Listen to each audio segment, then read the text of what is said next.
Hello, crime fighters. I'm Ray the DA, and this is Straight Talk.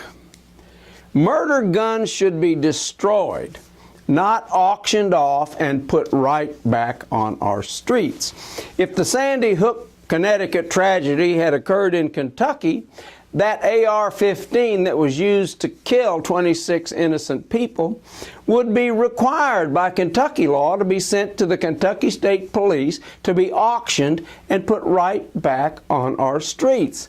That, of course, would be an insult to the survivors of all of those murder victims.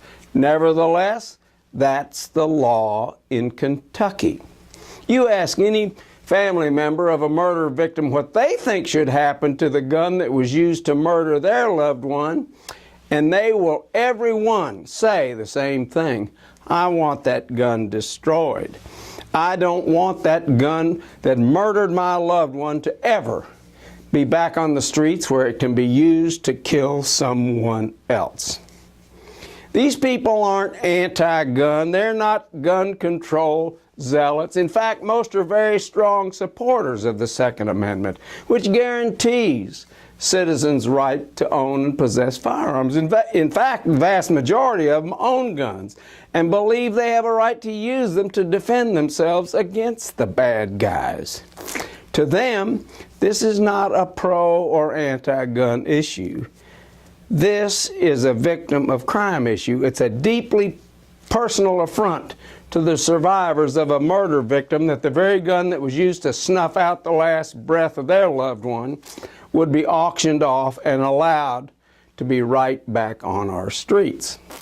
Oh, sure, they've heard the worn out, look, it's not the gun's fault, it's the bad guy's fault. In fact, most of these survivors agree, but that's not their point.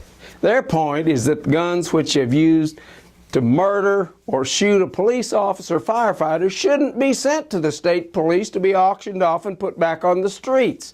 To them, the whole idea that a killer gun is back on the street violates their basic sense of right and wrong. Those murder guns, those killer guns, should be destroyed. Furthermore, the survivors of those murder victims and those wounded police officers and firefighters should be able to throw those damn guns into the cauldron and watch them melt. By the way, we made a proposal to the legislature recently, 2 years ago, that murder guns and guns used to shoot police officers or firefighters should be destroyed and not auctioned. Our suggestion was turned down flat. Not a good idea, says the legislator to whom I talked. It starts down a slippery slope, Ray.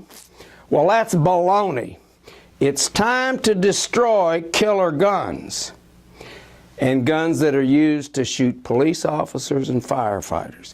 It's not a gun control issue. It's a victims' rights issue.